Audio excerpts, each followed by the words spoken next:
There are so many peace plans that you don't know which one to grab.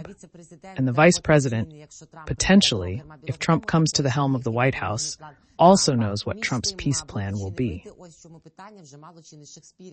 На нього будемо шукати відповідь. І Сі Цзіньпін, що шукає від цієї війни. 3 теми у нас, 30 хвилин, вже традиційно. Ірина Узлова мене звати. З нами Валерій Клочок, керівник Центру громадської аналітики Vezha, чому ми безмежно раді. Пане Валерію, раді бачити, вітаю. Слава Україні. Glory to the heroes. Greetings, and I am glad to see you. I will start not with permission to strike the territory of RF. So then Vance comes out and says that he knows what Trump's plan is to end the war in Ukraine. The Republican vice presidential candidate said on the Sean Ryan Show podcast, which we are now seeing on our screens, that Trump has a plan. He wants to withdraw from NATO and to create a demilitarized zone for Ukraine. Ukraine should refuse to join NATO, create a demilitarized zone in the territories temporarily occupied by Russia, and more. It's clear that Trump may have his own opinions, but in general, what is this trend in the ranks of the Republicans, in the ranks of the pro-Trumpists? But in general, does it tell us, and to what extent can it tell us, Mr. Valeriy, that in fact, DeVos and maybe Trump have no idea what is really going on in the Russian-Ukrainian war? I agree with you, but I'm going to disappoint the audience who wants to hate on Trump. The fact is that I did such an analysis just yesterday for the viewers of my channel regarding the statement of J.D. Vance. What attracted my attention? First, what I didn't like, and I'll start with this, is that J.D. Vance says that Ukraine should give up its membership in NATO. Неприйнятна абсолютно сьогодні позиція для України, тому що нам потрібні гарантії безпеки, окрім НАТО, такі гарантії безпеки нам ніхто не дасть. But tell me frankly, what is the difference between J.D. Vance's statement and the position of Joseph Biden, who is categorically against Ukraine's accession to the North Atlantic Alliance?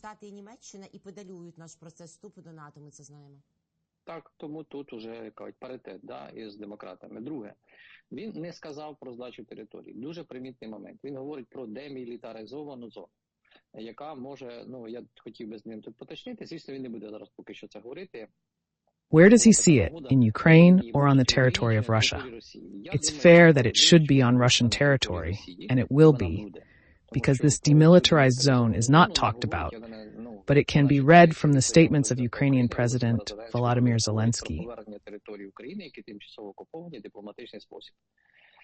Remember that a month or so ago, there was a report about a sociological survey that said that one of the options being considered is the creation of international administrations in the temporarily occupied territories that will be responsible for the situation in this territory, which may include, conditionally, some kind of OSCE, which has been in place since 2014.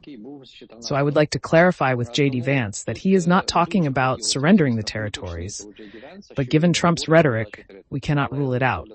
But again, even the Americans will not do this. Even the Republicans, Trump and Vance, because it is a violation of borders under the UN Charter.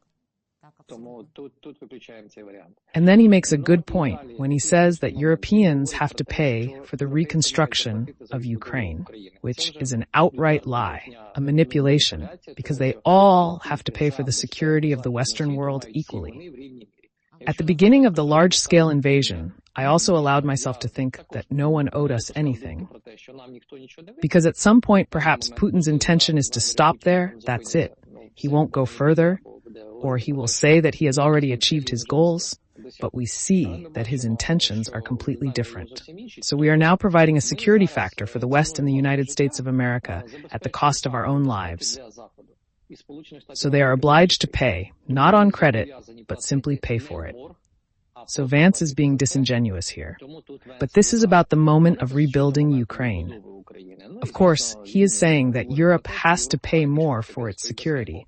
But friends, it is true, let's be honest. The other thing I wanted to hear from Vance was really the thesis about how deeply he understands the nature of Russia's war against Ukraine. And I have my doubts about that. But in general, I can't say that he said something that is different from the Democrats.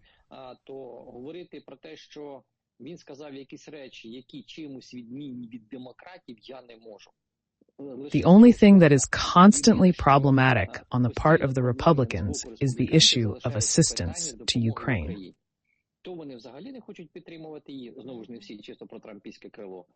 Some people say that the money should be lent and Ukraine will pay it back someday, while Trump talked about a $500 billion loan program for Ukraine. In principle, it's a good idea, and let's be honest. The only problem the Republicans have now is what? This disease of Trumpism, which is leading the United States of America to a not very attractive story, because Project 2025 is not so widely publicized now. To strengthen President's power. Trump denies it, but it's been talked about for years. Trump is forming an administration different from when he was the 45th president, facing resistance among Americans due to violation of democracy.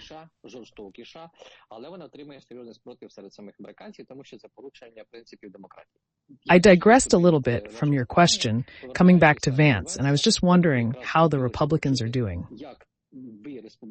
These Trumpists are willing to pay for their own security by helping Ukraine. I have a specific question. Why aren't you considering the budget for the next fiscal year, which is due to start in just 2 weeks in the United States, which includes a cut for Ukraine? This is a big problem, and it should include at least $50 to $100 billion.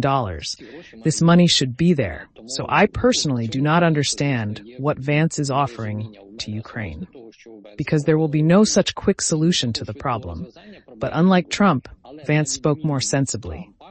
And unfortunately, in this situation, the policy of the Republicans and the Democrats is not much different, because the Democrats are not promising us anything quick. They say that we have to solve all our problems ourselves. That is, to form negotiated positions. Okay, but why don't you help us in the same amount?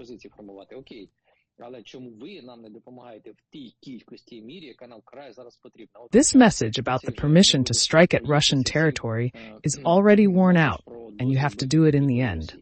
Biden can't keep this up for very long. Let's recall the story of ATAC MS, the transfer of them to Ukraine. Згадаємо історію з атакамсами про передачу їх в Україну. Ми ж так само кілька місяців навесні говорили про це. Знову те сама платівка. Так не можна. Те саме історія з питанням збиття російських ракет і шахедів на території хоча б країн НАТО. In the end, Blinken, in a great honor and gratitude to this politician during a meeting with Radoslav Sikorski, said, "We will support Poland's right to self-defense. Adopt changes to the legislation, like the Romanians, shoot down missiles. And if I have a direct threat 30 kilometers away, a missile is flying in my direction, why can't I shoot down these missiles flying towards Poland?" I'm referring to Radoslav Sikorski. This is normal, after all. One more thing. Russia is constantly provoking, and I say feverish truths as if I thought, excuse me, with all my respect for the viewer, I could not talk about them. Radoslav Sikorski says that NATO should shoot down missiles flying at nuclear power facilities in Ukraine, which is logical, absolutely simple and logical, because it is a danger, including for European countries, if some tragedy happens. An explosion at a nuclear power plant, the pollution will also affect European countries, so this must be prevented, because any state must take care of its citizens. And this is logical, and only now Blinken is starting to talk about it. So far, there is no direct message. So, when you ask me about Vance, I say, okay, so he says this, but why don't the Democrats make a different decision? Because, to conclude this question, both Republicans and Democrats have a single strategy for U.S. foreign policy. The Wall Street Journal absolutely agrees with us and you, writing that President Biden's administration is thinking about its strategy and tactics. Obviously, until the end of his term, he aims to simply improve Ukraine's situation on the front line as much as possible, to stop the Russian offensive in eastern Ukraine before his term ends in January, and he does not have any very ambitious goals. Perhaps the most ambitious decision will be to allow the White House administration to give us the ability to strike far into the territory of the Russian Federation. If not, Mr. Valeriy, moving on to our second topic, is the administration of the country of the world leader afraid? кабінетах демократичних країн заяви бункерного карлика про те, що дозвіл на удари далекобійною зброєю означатиме буцімто втягнення всього НАТО в війну, так він і так давно каже, що він воює з усім НАТО, а НАТО воює проти нього. I propose to rewind this whole story because we have been talking about this for a long time. The transfer of long-range weapons for F-16 aircraft.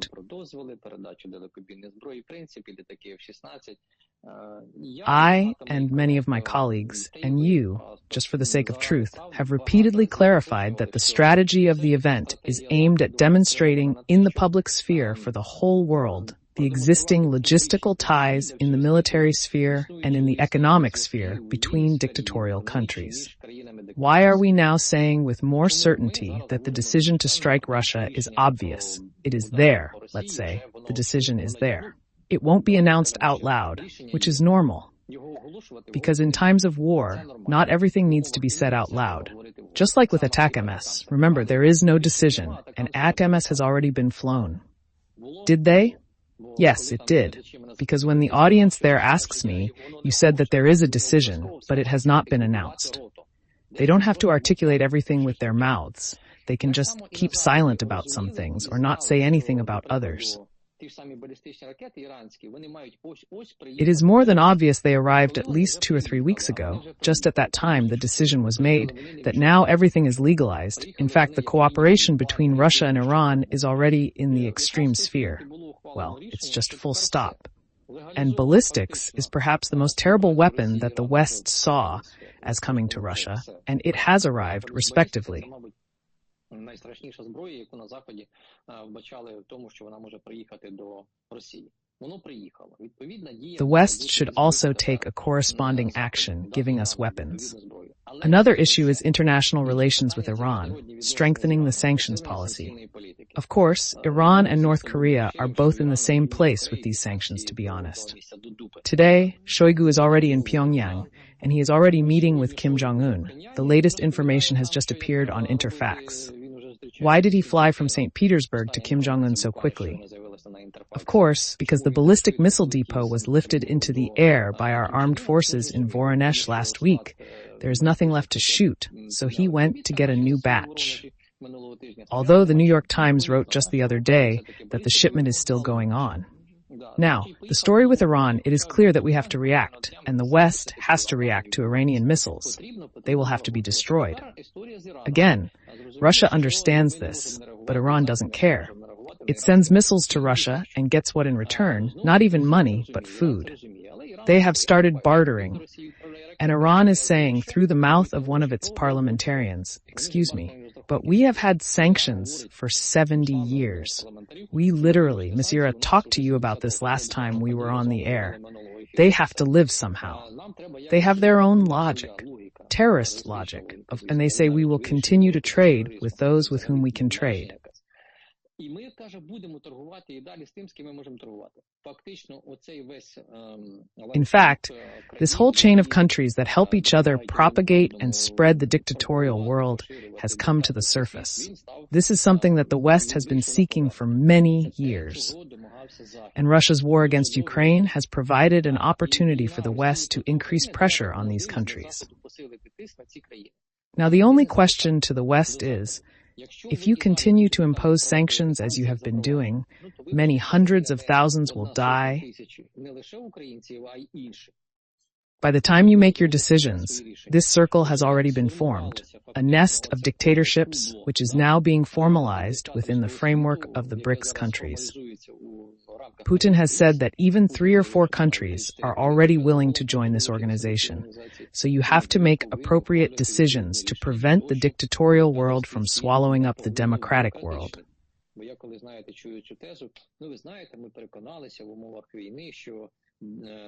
E-dictatorial regimes, they are more effective than democratic ones. This is a very dangerous thesis. More effective in killing people, I should add, you know? And therefore, the democratic world should respond to these challenges more quickly.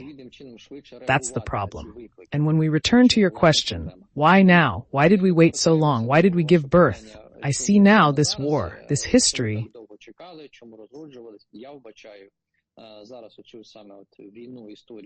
For the Western world, Russia's war against Ukraine is an opportunity to actually unite its efforts to fight the dictatorial world. This is how I see this whole strategy now, and I really want to be right. Unfortunately, it could not be realized. And the next point, a nuance that should be noted, is that the West is now trying to reduce Russia's military potential as much as possible. But there are certain miscalculations that they are correcting. Russia's cooperation with other countries. Russia is ready to receive them from other countries. Even China has increased the supply of components for the military-industrial complex. Interests intersected on the battlefield on the front of Russia against Ukraine, the world as a whole is solving many problems. The only wish, for me and our viewers, is that this will end as soon as possible. Okay, if they come, and when they come, the deeper the ATAC-MS or Storm Shadow Scalp EG at least, what will Putin's response be? Will it be nothing? Russia is considering a provocation against a NATO country. Just the other day, we received a report that the first Shahed fell on the territory of Latvia, which is a very blatant fact that should have received a corresponding reaction in the West.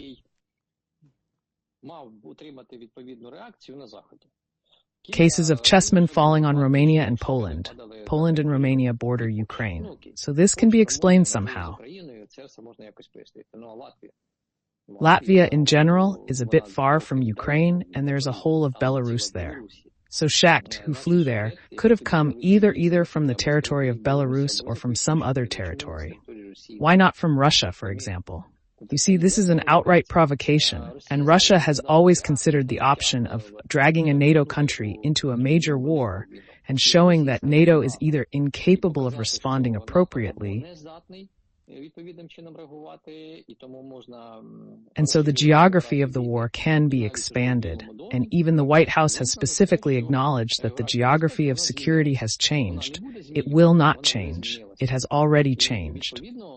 Коли Блінкен говорить про те, що треба вже збивати шахеди у повітряному просторі країн НАТО, це вже означає, що Путін все-таки продовжує провокувати країни НАТО для того, аби їх втягнути в повноцінну війну.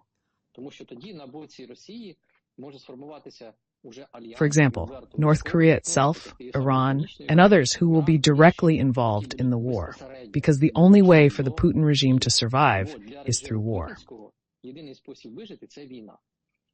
Putin's response to NATO countries yesterday was that if precision missile weapons are used against Ukraine, it means NATO countries are fighting on the side of Ukraine. Our Western partners help program missiles, just as Putin is being helped by Iran and North Korea, so whose cow is mooing, frankly? And secondly, Putin started the war. He is being frankly disingenuous here, although this is not new for him. But the fact that our Western partners are helping us, yes, is a reason for him to really accuse the alliance of being involved in the war. It is no coincidence that today, on his way to Washington, Keir Starmer is making a statement that we do not want war with Russia. The West still reserves the option of caution, saying that it's not us, it's the Ukrainians. We're just helping.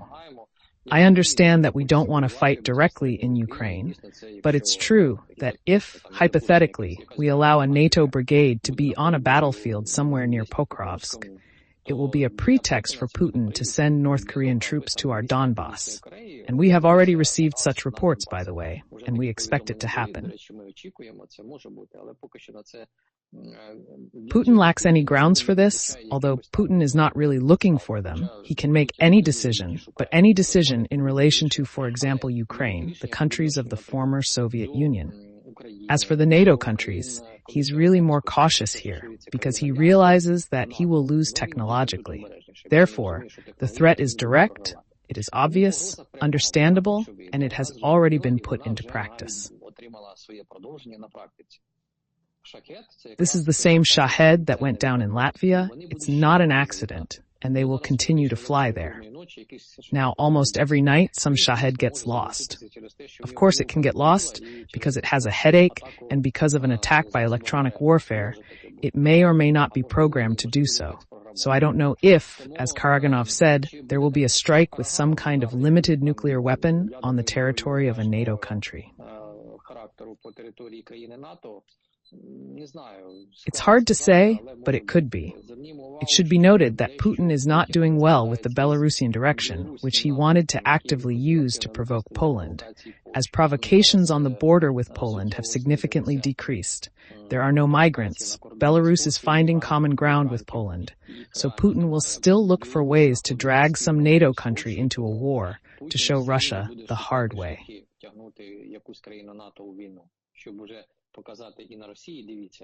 I told you that NATO is always at war with Russia, and it is true, and it will continue to be so.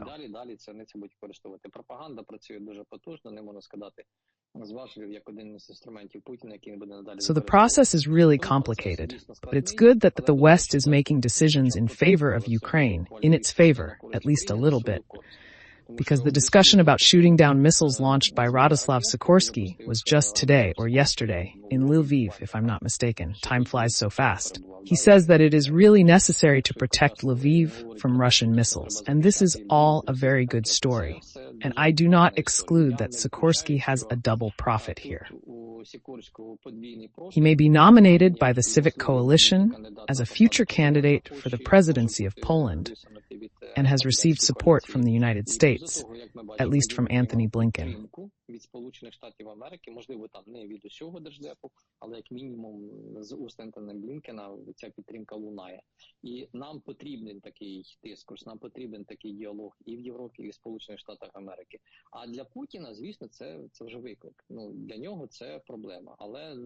But we cannot assume that Russia will just give up. No, they will take appropriate actions. They are mobilizing troops in Kursk region. They are trying to advance there. We should not underestimate the enemy. And the only wish, again, is for the West to make decisions that will be more objective in deterring Russian aggression everywhere. We understand the challenges and risks from the Russian Federation. With offensive capabilities, is teaming up with dictators like it. Xi Jinping, what can he look for from a meeting with Zelensky if it does take place, and how much can the Chinese leader use it in his favor, or can we outplay him in some ways? Be careful with this. The meeting is already happening. First, let's look at those who voiced it. I do not exclude that a meeting is being prepared.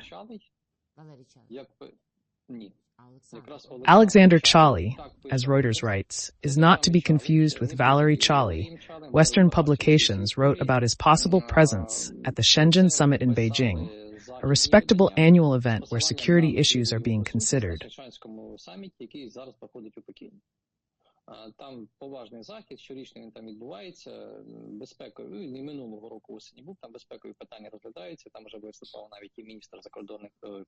He said that we are for peace, for negotiations and so on, and I do not exclude that Alexander Chali is now promoting this issue in Beijing. Why?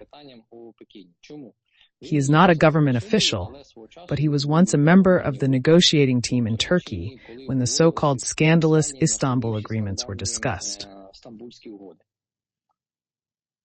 In April 2022, he was in the negotiating group, and he can prepare a meeting now. But so far, there is no official information about the meeting between Zelensky and Jinping. So I say, it is so secretive for now. We just need to follow these reports from this summit, and maybe Alexander Chali will say something else there, and then we will understand. Of course, we really need this meeting. We really need it. But a meeting between the head of Beijing and Zelensky would mean that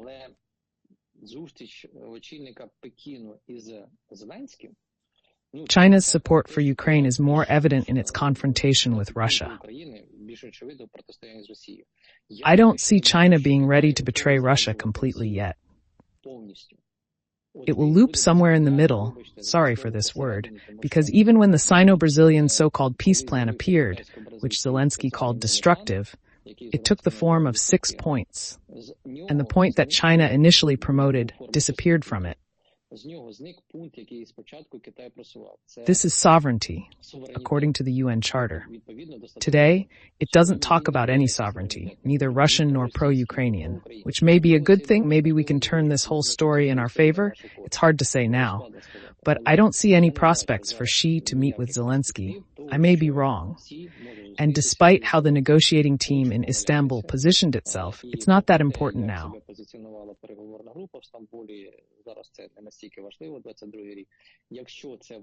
If we manage to do this, it will certainly be very good for Ukraine, but I think it is too early to talk about such a meeting.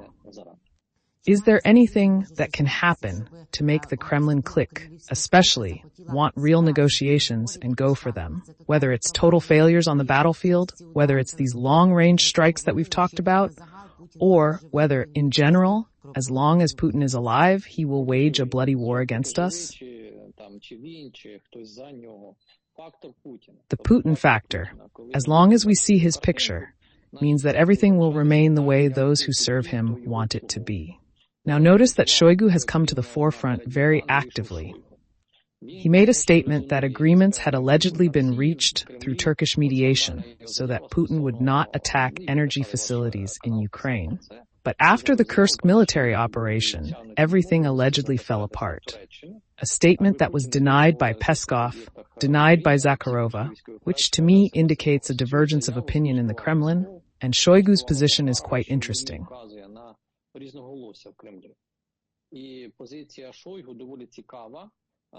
Why? Because he made a statement from St. Petersburg about this Sino-Brazilian peace plan, which is unacceptable for Putin's radical wing to understand, because Putin is talking about achieving the goals at this stage of the so-called SDO, which is taking control of the entire territory of Zaporizhia, Kherson, and of course Donetsk and Luhansk regions and Crimea.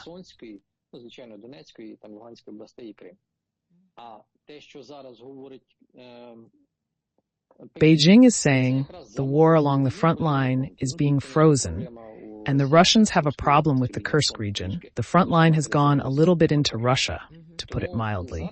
So now it's Shoigu. He is voicing a slightly different position from Putin. Not quite, because after the scandal, I didn't think that he would appear in a circle with Putin so quickly, although his handshake in St. Petersburg was very, very revealing and short, kind of cold. And somehow dismissive, as if from Putin to Shoigu. Shoigu's face was not very happy. I could call it a working man's handshake. I mean, come on, let's say hello, quickly, let's move on. I don't rule it out. But of course, I've seen reviews by colleagues who say that's it. Shoigu has fallen out of favor. There is a scandal. I can't deny it. There is a scandal. It's frankly obvious.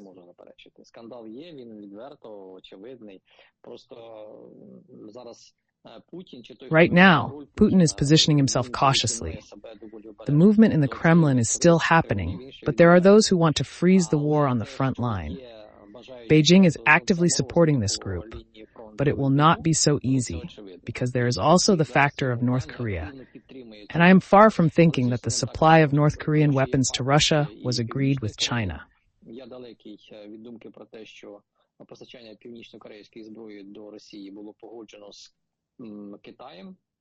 It's unlikely, and right now, the newly oriented Kim Jong Un is gaining momentum, demonstrating his capability and strength.